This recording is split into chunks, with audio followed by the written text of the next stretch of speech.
Isaías, a Jerusalém foi libertada na época do rei Senaqueribe. Houve a libertação, houve a grandeza de Israel, houve a vitória daquele povo. Posteriormente, a profecia se cumpriu em Jesus Cristo, porque Jesus, vencendo a morte, trouxe vitória a todos quantos crescem em sua palavra, em sua mensagem. Então, desta forma, ela é cíclica. É abençoada toda a nação que busca em Jesus Cristo o refúgio e a libertação. Então, este é o princípio da profecia de Israel, o de Isaías sobre a nação de Israel. No capítulo 3, ela coloca a respeito de multiplicaste este povo. Para o judeu, ter muitos filhos é sinal de bênção. Nós estamos vendo que o índice de crescimento da população é cada vez menor e ele não entende isso como bênção. Ninguém quer ter muitos filhos, mas para o judeu, quanto mais filhos, mais abençoado. E não é só para o judeu.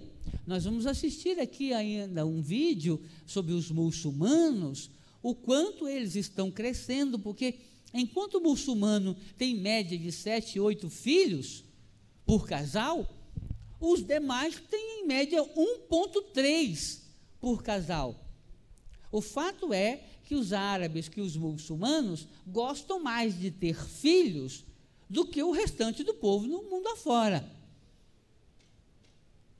Talvez pela forma de criar dê menos trabalho do que no Brasil, mas o fato é que os judeus entendiam que quando tivessem muitos filhos, eles seriam abençoados. Ele contempla a alegria da colheita, da ceifa. Meus irmãos, para quem trabalha na roça, sabe o quanto é bom, gostoso o dia da colheita. Eu duvido que haja aqui, neste auditório, alguém que ainda trabalha com plantação, porque o Rio de Janeiro não há tantos espaços assim nos grandes centros para trabalhar com plantação. É bem verdade que o Roque tem ali uns pezinhos de milho, sabe? E alguns irmãos têm no fundo de casa alguma coisinha. E quando aquele negócio brota, é muito gostoso. Eu gosto muito da ideia de plantar tomates.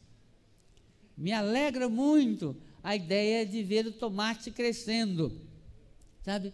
Então, eu estou buscando oportunidade para ter um pé de tomate dentro de casa, porque eu acho uma fruta, um legume bonito, acho legal, acho assim, colher sem nenhum tipo de agrotóxico.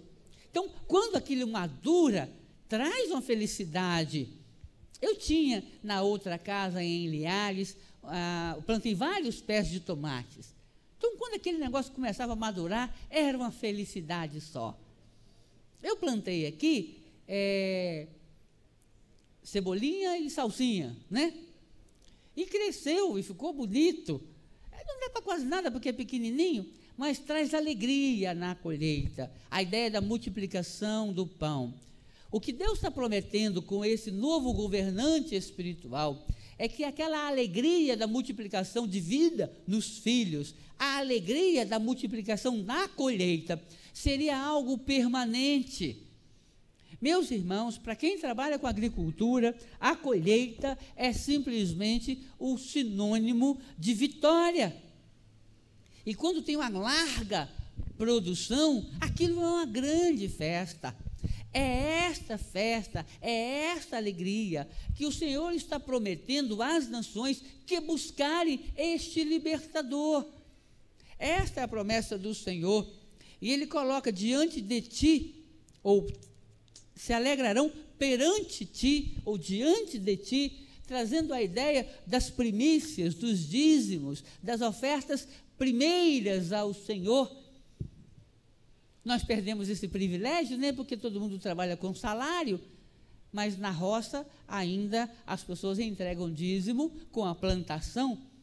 Eu já disse para vocês que fui pastor interino numa roça lá em Linhares, e era muito gostoso, Porque quando eu ia para casa, os irmãos traziam frango, traziam mel, traziam coisas para o pastor, porque eram isso que eles tinham produzido. Esta alegria de produzir filhos, bens, esta alegria de entregar ao Senhor, ela será uma constante na vida do povo que buscar ao Senhor. E o capítulo 4 fala que vai se quebrar o jugo, se quebrar a escravidão, o domínio daqueles opressores. Todo povo que busca ao Senhor tem esta libertação. Então, compreenda, nós estamos falando de independência de um povo.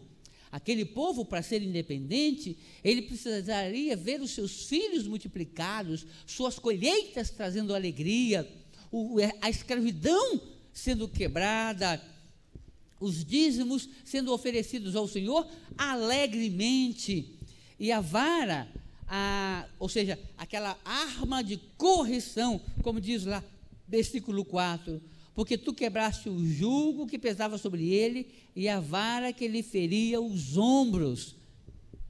A vara que batia, não em crianças para corrigir, mas em escravos para ferir. E aquilo tudo seria uma libertação. Aquilo tudo é promessa para um povo que recebesse esse Deus como Senhor. No capítulo 5, versículo 5, ele fala das armas que serviriam de pasto. A ideia aqui é que não haverá armas neste mundo espiritual, não haverá guerras neste mundo espiritual. Em Cristo buscaremos o convívio pacífico, seja nesta terra ou seja no céu, na nossa morada futura. O princípio é que com esse governante governando o nosso povo, nossas vidas, teremos condições de ter um reino pacífico. Nossa igreja vem se alegrando com muitas vitórias que temos tido.